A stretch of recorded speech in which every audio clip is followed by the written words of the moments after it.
Welcome back to the Football Referee with Emmy Hikins, Trevor and Femi Madariola. Despair, because there's only 1 or 2 games to go after that, and they didn't win the league that season. I think they did the following one during the COVID stuff.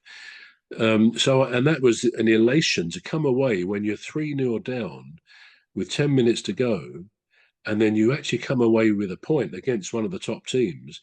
It's an elating feeling.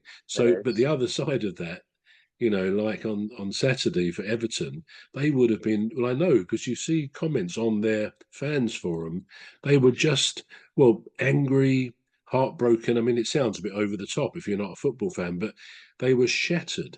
And I don't know, but I wonder if that will go against Dyche, whether some would be calling for him to go. I mean, in a sense, you can't blame him, and I know they've not got the money to spend on new players. He's made that quite clear.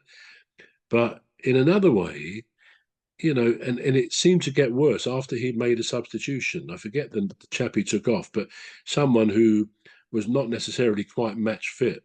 Yeah. And he took him off, and after that, the whole thing collapsed a bit. So I think the fans may have thought the substitution didn't exactly help. Yeah. But you say you like him for Man United, but I don't know. It's very hard to judge someone when they don't have the facility of being able to bring in new players. He's got to work with what he's got. But with that in mind, you think he might have instilled in them the need to shut up the shop with 3 minutes to go. What team lets in 3 goals after that? So I personally, I think I like Sean Dyche. I think he always speaks well in the press conferences. He's a football man. He knows his stuff. As you say, maybe it's not the fit for him at Everton, and of course Burnley, he was manager there, and I think they went down. So I would have thought Man United would have wanted someone with some, trophies on their CV, someone who's won some things. Not someone who actually is struggling to keep a team afloat at the moment. Who would you line up as replacement then?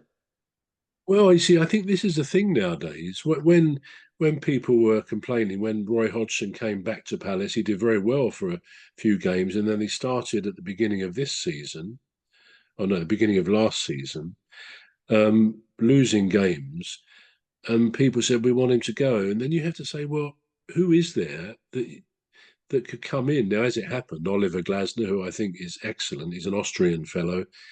I'd never really heard of him. He has won, serious European trophies by all accounts, and he's very good. So it may be that there's names out there that you and I wouldn't necessarily know of. Yeah. But for a club with the profile of Man United, you think they would be looking.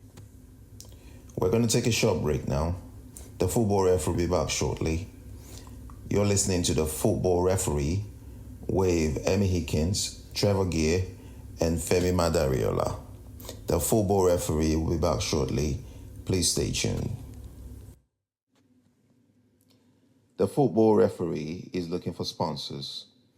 If you're a business out there looking to spread the word about the products and services you offer, please get in touch on our website, deepstuffrecords.com. And also, if you're looking to get involved on this show, please reach out via our Facebook page, Deep Stuff Radio or Deep Stuff Records. Thank you.